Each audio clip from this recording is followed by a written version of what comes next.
أعوذ بالله من الشيطان الرجيم بسم الله الرحمن الرحيم الحمد لله رب العالمين والصلاة والسلام على أشرف الأنبياء والمرسلين وعلى آله وصحبه أجمعين حمدا يوافي نعمه ويكافئ مجيدا يا ربنا لك الحمد كما ينبغي لجلال وجهك الكريم وعظيم سلطانك اللهم صل على محمد وعلى آل سيدنا محمد يا أول الأولين يا آخر الآخرين يا ذا القوة المتين يا رحيم المساكين يا أرحم الراحمين اللهم إنا نسألك رضاك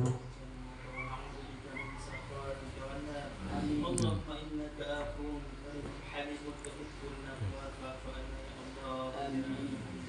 اللهم أعنا على ذكرك وشكرك وحسن عبادتك برحمتك يا أرحم الراحمين.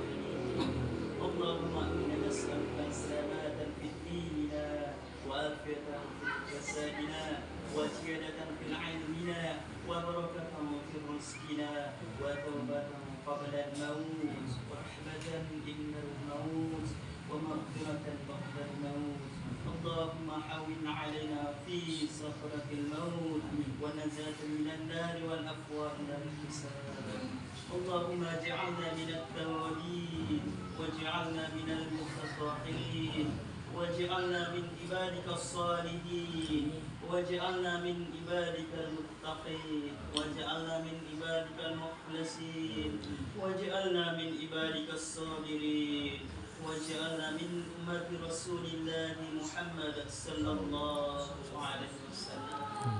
ربنا ظلمنا أنفسنا وإن لم تغفر لنا وترحمنا لنكونن من الخاسرين. ربنا لا تزغ قلوبنا بعد إذ هديتنا وهب لنا من لدنك رحمة إنك أنت الوهاب. ربنا اغفر لنا ولوالدينا وارحمهم كما ربونا صغارا ولجميع المسلمين والمسلمات والمؤمنين والمؤمنات الأحياء منهم والأموات إنك على كل شيء قدير. ربنا هب لنا من أزواجنا وذرياتنا قرة أعين واجعلنا للمتقين إماما. ربنا آتنا في الدنيا حسنة وفي الآخرة حسنة وقنا عذاب النار. وصلى الله على سيدنا محمد وعلى آله وصحبه وسلم. سبحان ربك رب العزة عما يصفون وسلام على المرسلين والحمد لله رب العالمين.